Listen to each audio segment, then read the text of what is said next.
Nggak tahu tank ini keterlaluan.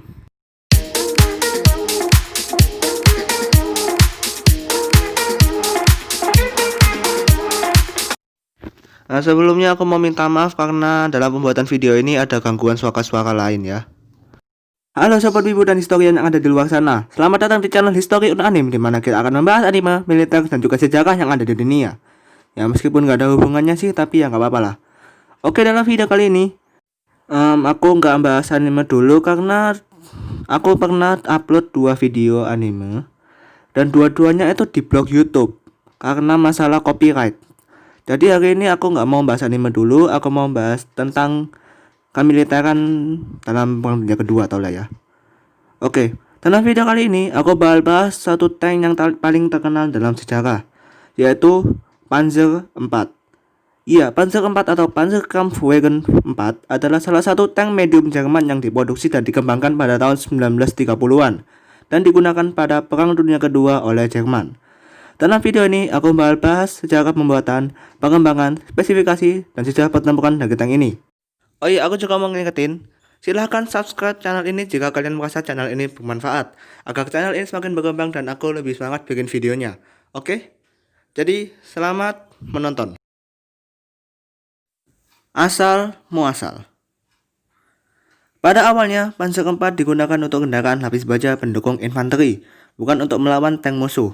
Pada 11 Januari 1934, Wehrmacht menulis spesifikasi kendaraan pendukung pada proposalnya karena pembuatan tank dilarang setelah perjanjian Versailles diterapkan. Proposal tersebut diberikan kepada 3 perusahaan besar Jerman, yaitu MAN, Krupp, dan Rheinmetall untuk didesain. Namun hanya desain Krupp yang diterima dan diproduksi massal pada 1936. Tank ini pun menjadi tank yang sering digunakan oleh Heer atau Angkatan Darat Jerman. Sampai 1945, tercatat lebih dari 8.500 tank Panzer IV diproduksi. Pengembangan. Panzer IV of A adalah versi awal dari Panzer IV series. Panzer IV of A adalah gabungan dari chassis Panzer IV, namun turretnya masih menggunakan Panzer III. Seiring waktu, Panzer IV mengalami beberapa pengembangan, baik dari penebalan armor ataupun penggantian meriam jadi lebih besar. Selama pengembangan, Panzer IV telah memiliki banyak versi, mulai dari Panzer IV of D, Panzer IV of F, Panzer IV of G, Panzer IV of H, dan versi terakhir adalah Panzer IV of J. Panzer versi ini telah diberi meriam 75 mm yang lebih besar dan juga lebih panjang, penebalan armor, dan telah dipasang Skirzen atau side skirts atau armor tambahan yang bisa melindungi tank dari serangan proyektil high explosive anti-tank. Setelah Panzer IV of J, tidak ada lagi pengembangan selanjutnya karena sudah digantikan oleh Tiger I yang lebih modern. Selain itu, Panzer IV juga memiliki variasi lain, seperti Stuck 3 dan 4, serta Jagdpanzer yang dijadikan destroyer tank. Ostwind dan Wirbelwind menjadi anti-air gun, Brummbach menjadi kendaraan lapis baja pendukung infanteri, Flak Panzer IV Mobile Wagon sebagai anti-air artillery, serta Brückenleger dan Berge Panzer IV menjadi kendaraan pemulih atau perbaikan. Spesifikasi. Dalam video ini saya ambil contoh dengan Panzer IV of J. Untuk masanya bisa berkisar 25 ton. Tank ini dikendalikan oleh 5 awak, yaitu Commander, Gunner, Driver, Radio Operator, dan juga Loader. Bagian tank ini juga dilindungi dengan armor depan dengan tebal 80 mm, armor samping 30 mm, armor belakang 20 mm, serta armor atap dan bawah 10 mm. Selain itu, turret tank juga dilindungi dengan armor depan setebal 50 mm, serta armor samping dan belakang 30 mm. Panzer IV ini juga dilengkapi dengan armor Skirzen dengan ketebalan 5 hingga 8 mm di armor samping dan belakang turret, serta armor samping badan tank. Panzer IV juga dilengkapi dengan senjata utama 7,5 cm KWK-40L ×48 yang memiliki akurasi 175% lebih baik dari meriam-meriam Panzer sebelumnya, dan 2 machine gun 34 7,92 mm sebagai senjata kedua.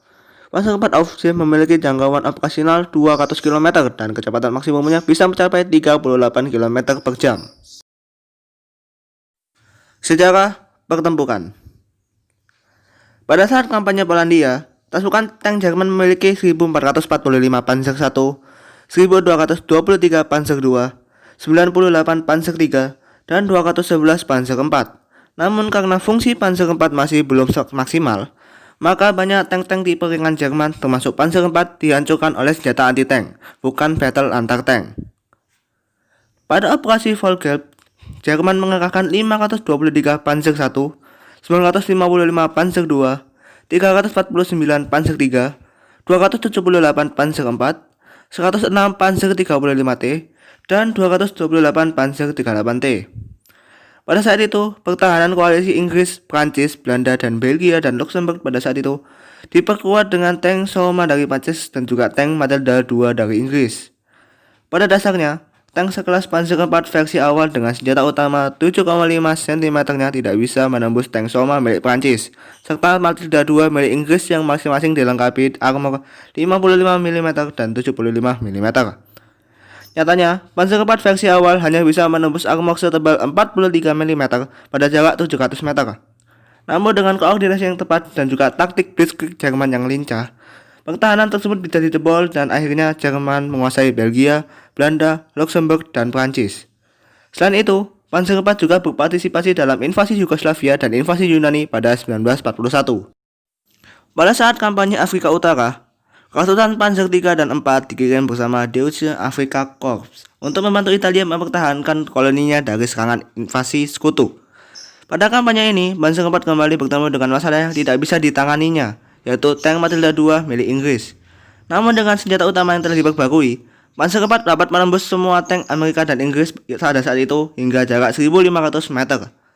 Meskipun Panzer IV sudah diperkuat, Deutsche Afrika Korps tetap saja kalah karena suplai yang tidak memadai dan dikepung dari berbagai arah. Di front timur, dengan adanya KV-1 dan T-34 milik Uni Soviet, Jerman terpaksa mengupgrade senjata utama Panzer IV menjadi lebih panjang dan cocok digunakan sebagai senjata anti-tank. Senapan 75 mm KWK 40L-43 dapat menembus T-34 dan KV-1 pada saat itu. Pada bulan Juni 1942 hingga Maret 1943, Panzer IV menjadi andalan divisi Panzer Jerman. Tingkat ketergantungan Jerman pada tank jenis ini dapat tercermin dari jumlah Panzer IV yang hancur pada periode tersebut, yaitu sekitar 502 tank. Pada saat itu, tank Panther dan juga Tiger I masih belum muncul di pertempuran. Sepanjang 1943, Panzer IV terus memainkan peran penting di front timur, terutama saat pertempuran Kursk. Pada saat tahun tersebut, Jerman kehilangan 2.352 Panzer IV di front timur. Pada 1944, jumlahnya meningkat menjadi 2.643 Panzer IV. Pada Januari 1945, sekitar 287 tank Panzer IV hilang di front timur. Saat di front barat, setengah dari kekuatan tank dikerahkan Jerman merupakan Panzer IV. Pengembangan terbaru pada Panzer IV telah membantu dirinya untuk mempertahankan reputasinya sebagai lawan yang tangguh. Sebagai langkah untuk memenangkan perang, Sekutu juga mengembangkan beberapa tank, yaitu M4 Sherman milik Amerika. M4 Sherman hanya bisa menghancurkan Panzer IV versi awal, namun tidak dengan Panzer IV versi akhir. Armor depan Panzer IV dengan tebal 80 mm dapat bertahan dari tembakan M4 Sherman yang berkaliber 75 mm. Hal ini membuat Inggris mulai mengembangkan M4 Sherman milik Amerika dengan menambahkan Kiev 17 Pounder anti-tank gun sebagai senjata utamanya, yang akan menghasilkan Sherman Firefly. Pada saat kampanye Normandia, hanya tank ini yang dapat mengalahkan hampir semua tank Jerman pada saat itu. Cruiser Mark 8 Challenger, tank Inggris yang juga menggunakan Kiev 17 Pounder anti-tank gun, tidak bisa berpartisipasi dalam kampanye Normandia karena tank tersebut harus menggunakan pelabuhan yang tersedia untuk mendaratkan tank tersebut. Selama musim dingin 1944 hingga 1945, Panzer IV adalah tank yang paling banyak digunakan saat Ardennes Offensive. Panzer IV yang berpartisipasi dalam perang tersebut merupakan Panzer IV yang selamat dari pertempuran di Prancis. Selain itu, 260 Panzer IV Aufwind juga dikerahkan sebagai bala bantuan. Penggunaan lain. Selain Jerman, ada juga negara-negara lain yang menggunakan Panzer IV dalam militernya. Beberapa di antaranya adalah Finlandia, Bulgaria, Rumania, Spanyol, dan juga Suriah. Finlandia pernah membeli 15 Panzer IV Aufwind dari Jerman pada tahun 1944. Tank tersebut sempat digunakan oleh Finlandia untuk melawan Uni Soviet. Namun pada akhirnya, Panzer IV Aufwind yang dibeli Finlandia malah digunakan untuk menyerang Jerman dikarenakan Finlandia yang mengaku kalah dan berpindah pihak ke Sekutu. Setelah 1945, Bulgaria menempatkan Panzer IV yang masih selamat ke garis pertahanan dengan Turki, bersama dengan T-34 milik Uni Soviet. Garis pertahanan ini tetap digunakan sampai kejatuhan komunis Bulgaria pada 1989. Sekitar 20 Panzer IV Alpha dan juga 10 Stuk 3 juga dipasok ke Spanyol pada akhir 1943. Antara 1944 sampai 1954, Panzer IV merupakan salah satu tank terbaik yang dimiliki Spanyol. Pada 1967, 17 Panzer IV dijual ke Suriah dan hanya menyisakan 3 Panzer IV di Spanyol untuk dijaga. Pada tahun 1944 dan 1945, Rumania kehilangan sebagian besar tanknya.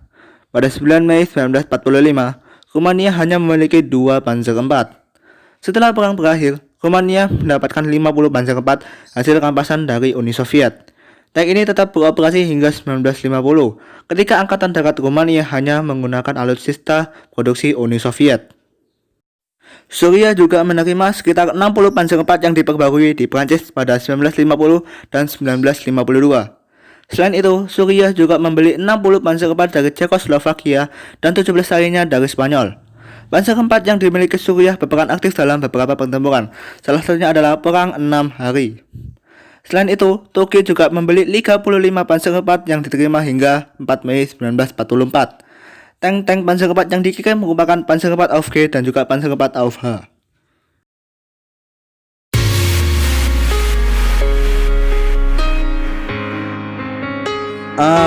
Aku rasa sudah segini aja video aku kasih hari ini. Untuk kalian yang mau tanya-tanya, request atau apapun itu, pokoknya yang berhubungan dengan konten anime, sejarah, militer, atau hal yang kalian inginkan buat aku bahas, bisa bilang di kolom komentar di bawah atau follow dan DM IG di channel ini, yaitu @story_un_anim. Oh ya, jangan lupa untuk like, komen, dan share ke teman-teman ibu dan atau historian kalian. Jangan lupa untuk subscribe dan nyalakan notifikasinya biar aku lebih semangat bikin videonya. Oke? Oke semuanya, sampai di sini dulu. Terima kasih sudah nonton. Sayonara, nakama.